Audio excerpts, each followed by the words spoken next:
each of these stories have embedded within them a quality that's needed for us to realize the purpose of life, by whatever name we give it. So let's see if, as the stories are told, we can express what that quality is for us. Is that okay?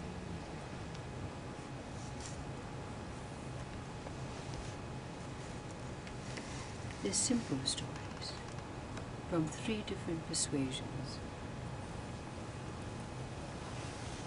The first story is about a king who had a son. And when the son was born, the prince, the soothsayers and the astrologers were brought in to foretell his future. And the soothsayers and the fortune-tellers all recognized that he was an extraordinary prince. And they found from conferring with the stars, moving around the stones, that he was going to be a master of the 5 weapons. So when he was of an age, his father, the king, sent him to the greatest master in the land to learn the arts of the various weapons of life. The sword, the bow and arrow, the spear, the mace. And the prince spent many years with the master, and indeed he did surpass the master in his abilities with these weapons. But after a long time, a messenger came from the king's palace to say that the king was dying, and that his son, the prince, must return to the kingdom to take over his rightful place as the heir to the throne. Now, as the prince was taking his leave from his master, he said, "Master, yes, I've come to be a master of the 4 weapons, but what about the 5th? And his master said to him, that, my beloved student, will arrive for you." Now, the prince wanted to take the most rapid way back to the palace, and that way would take him through a great forest. But when he came to the edge of the forest, there stood the wood choppers, and the wood choppers said, don't enter this forest. In this forest, no one has ever reached their destination or returned. But the prince says, "This is the most direct way to my palace. I must take this way. Please let me pass." So the prince made his way into the forest. But he hadn't gone very far when a great shadow fell over him. The forest went dark, and all of a sudden there was a great roaring sound in his ears. And suddenly, before his eyes, there was what seemed to be a monster of great proportions. It seemed that the darkness that surrounded him, this mass, like sticky tar, and beyond the roar of the sound in his ears, he could hear almost the laughter of this monstrous creature. So, of course, he took out his bow and arrow, and he shot it towards this monstrous energy. But each arrow that he shot stuck like a Christmas tree decoration on the outside of the creature. So he took his spear and he directed it directly, but it too hung like a Christmas decoration. So he used his mace, he swung it around his head and let it launch, and it too stuck. He took his sword and he lunged, and it too entered this mass. He had no more weapons left. All he could do was throw himself at the monstrous energy. And when he did, he was stuck, struggling, flailing, trying to get himself free. And suddenly, the words of his master came to him.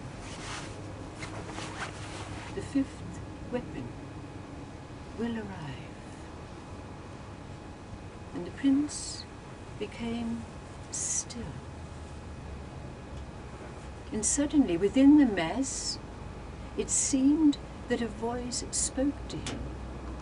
Why are you not struggling? Why are you not flailing?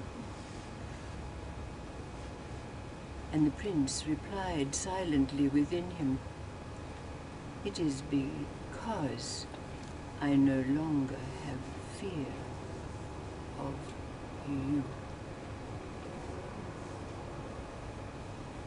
The monstrous energy seemed to dissipate, and from deep within that mass of darkness, a voice seemed to speak to the prince.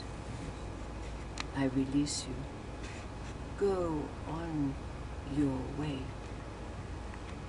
And of course, we know the end of the story. The prince made his way back to the palace in time for the passing of his beloved father, and he took over the kingdom. This is the first story, and each of these stories have within them that quality that's needed for us to arrive at our destination, by whatever name we call it: realization of God, knowing the purpose of life, freedom. We can each give it our own name. But the second story is a Sufi story. It's a story about a great noble by the name of Aljuna. Now Aljuna, being a noble and being in the service of the Sultan of the day, was in an illustrious situation. But he was a proud and somewhat arrogant man. But one day he went to the great Sufi master Shibli, and he said, I want what you have. Either sell it to me or give it to me. And Shibli replied, if I sold it to you, you would not have its worth, and if I gave it to you, you would not know its value. Somewhat chastened by that, Aljuna asked Shibli, then what must I do? And Shibli responded, you must do what I did. And Aljuna, bowing before the master, said, please guide me. And Master Shibli said, first, go and become a trader. Trade in spices. And of course, Aljuna was an intelligent man with great abilities. It was very easy for him to become a trader, and he became very successful.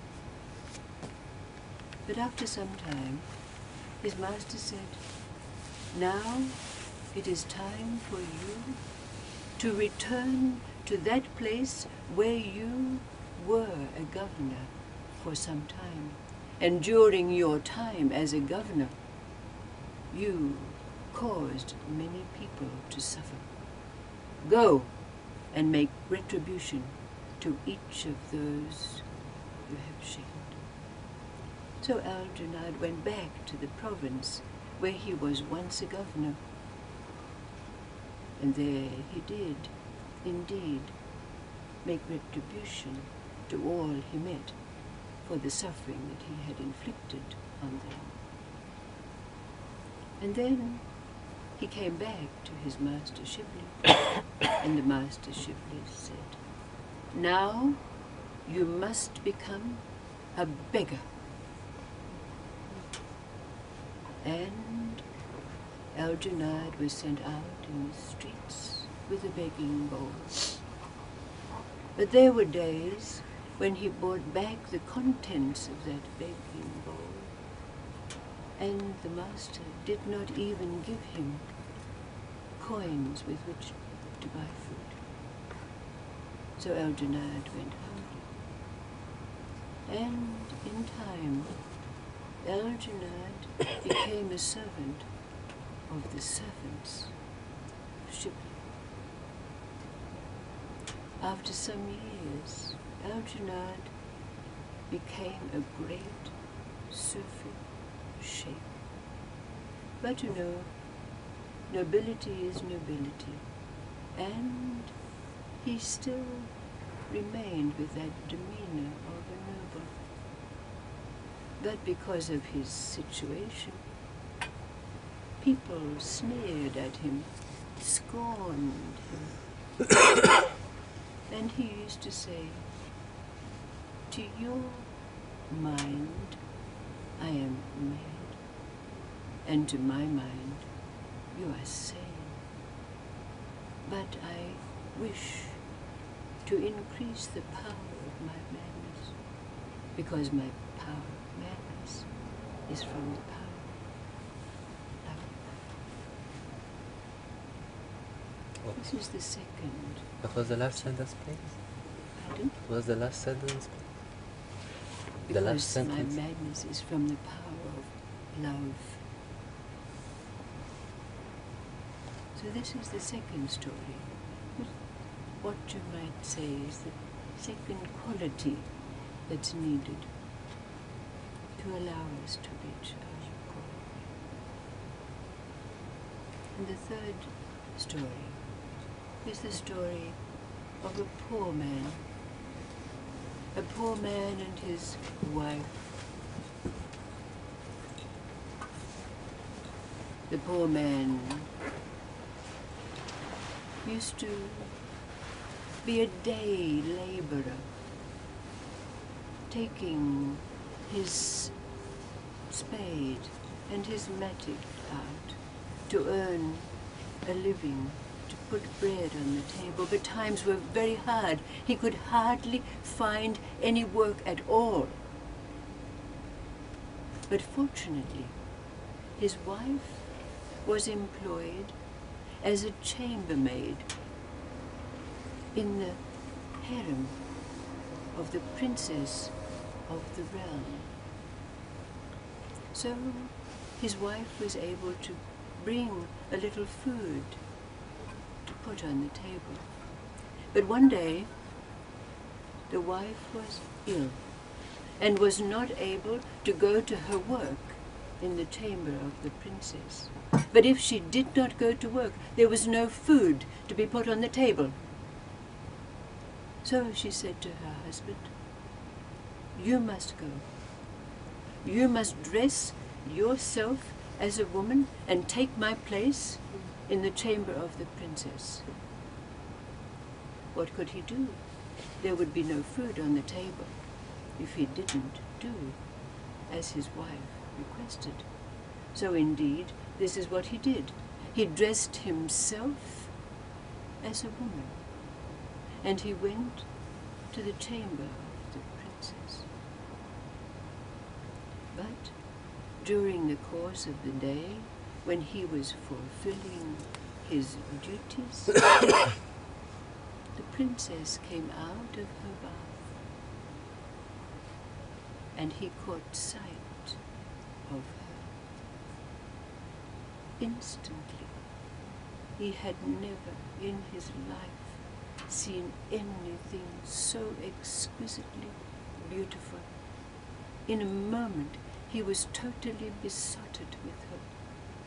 Her alabaster skin, silken, smooth and beautiful, her long hair flowing down her back.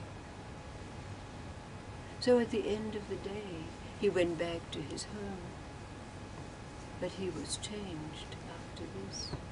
He could not forget.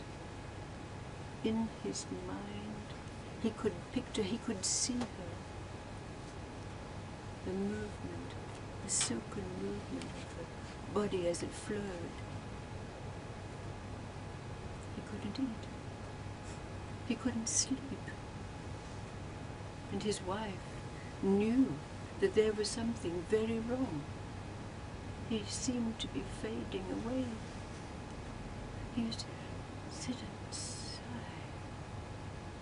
Finally, she begged him, "Please, husband, tell me what it is. Tell me what it is." And he confessed to her. He couldn't think of anything else but this beautiful, beautiful maiden. She said, "Husband, if you continue like this, you will die."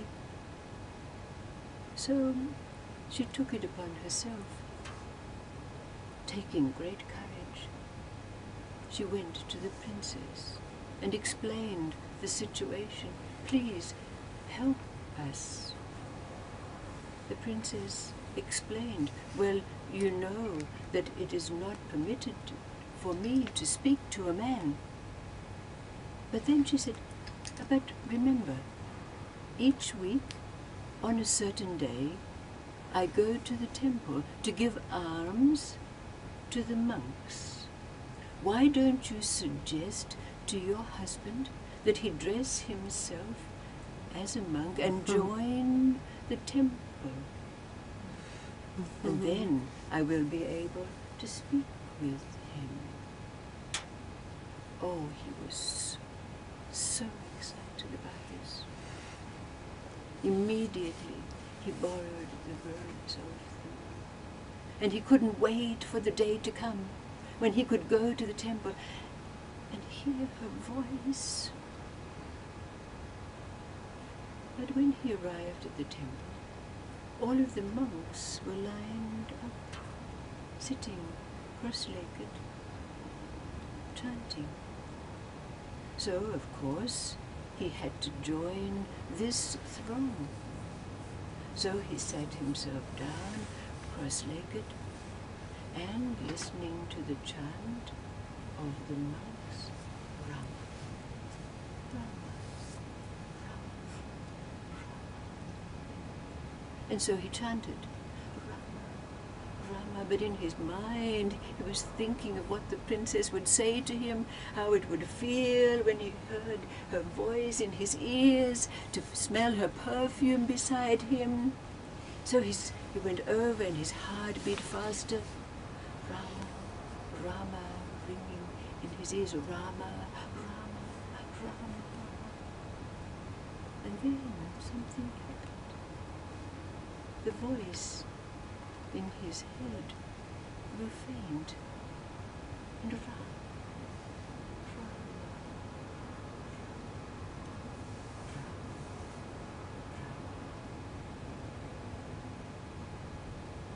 and even the sound of the roar disappeared.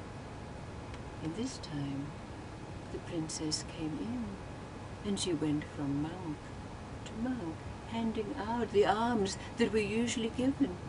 And when she came to the husband, she bent down and whispered in his ears, "I'm here. We have a chance to speak."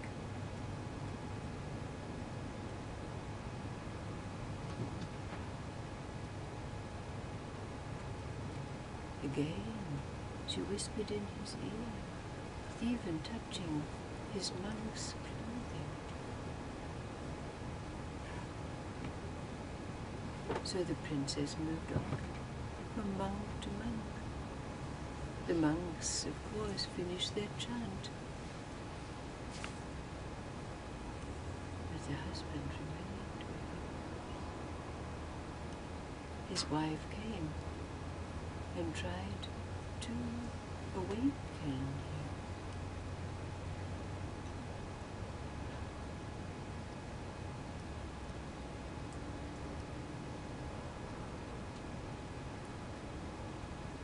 These 3 stories,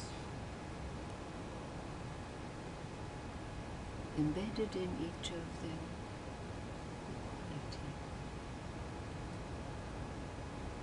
Can you glean?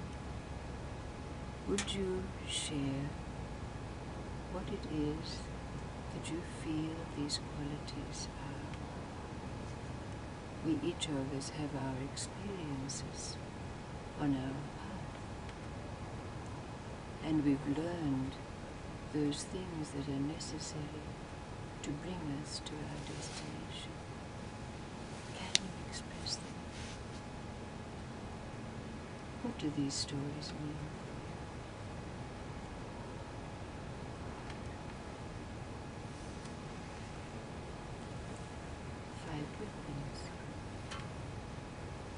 The final weapon arriving for us.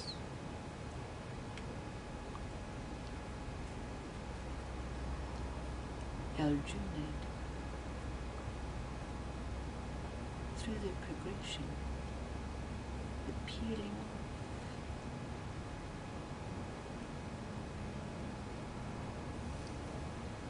and this final story. What are these qualities that are integral, necessary for us to answer the question that's deepest in our hearts?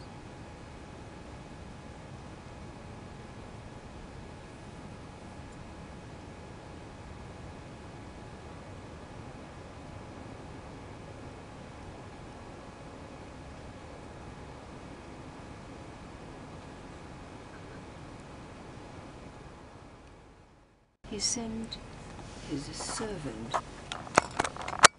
on an errand, you might say, as an emissary to a neighboring lord's territory. But during the time that the servant was there, unknowingly he insulted the lord of that realm. It was punishable by death. But according to the laws of the shoguns at that time, there were certain courtesies. And one of those courtesies was that if an emissary came, if a messenger came, he must be allowed to complete his errand before any kind of punishment was meted. So the servant was allowed to return to his lord to let him know that he'd completed the errand that had been given to him. But then he would have to return to receive his punishment. When he came back to his own master, his master said to him, "You know, of course, that you're already a dead man. When you return to our neighboring province, you will be beheaded. There is nothing that I can do." But, said the Lord, if you wish, I can help you to die with honor. So he said, "Come to the jousting field Sufi said, Master, I've never had a sword in my hand. I know nothing about swordsmanship. Never mind, he said to the Lord. Take this sword. Now, when they went out to the jousting field, to the very great surprise of the Lord, no matter what way he wielded his sword, his servant bettered him. He could not get advantage over his servant, who had never had a sword in his hand before. So he found himself at a disadvantage, backed against the wall of his own jousting field. But when he was in this situation, because the servant was still a servant, and despite the fact that he had advantage over his lord to back him against the wall of the jousting field, the Lord lifted his sword and cleaved him in two.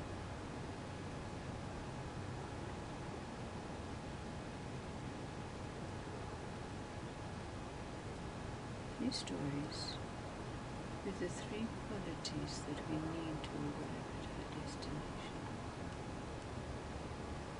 But what does this final story mean? What does it mean when it said, you're already dead? In what place does that leave us? I'm a dead man. What does it mean?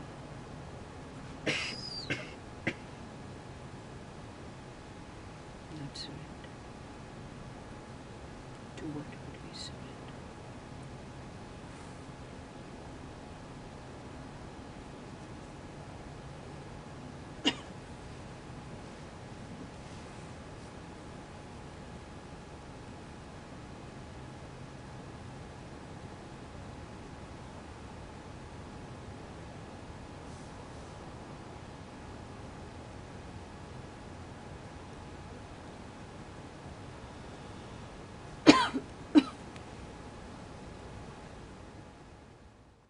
King, who was so proud and so arrogant that he demanded that whoever came into his presence bowed and put their heads on the floor.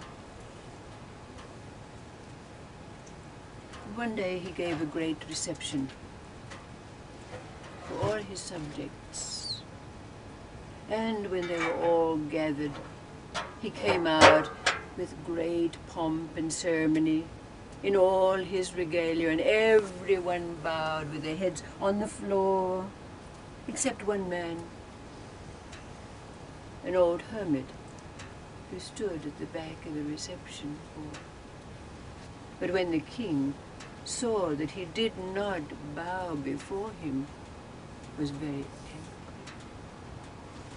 So he marched over to the old hermit, and he said, only God does not bow down before the king, and nothing is greater than God. Who then are you? The hermit looked at him in the eyes and said, I am that nothing.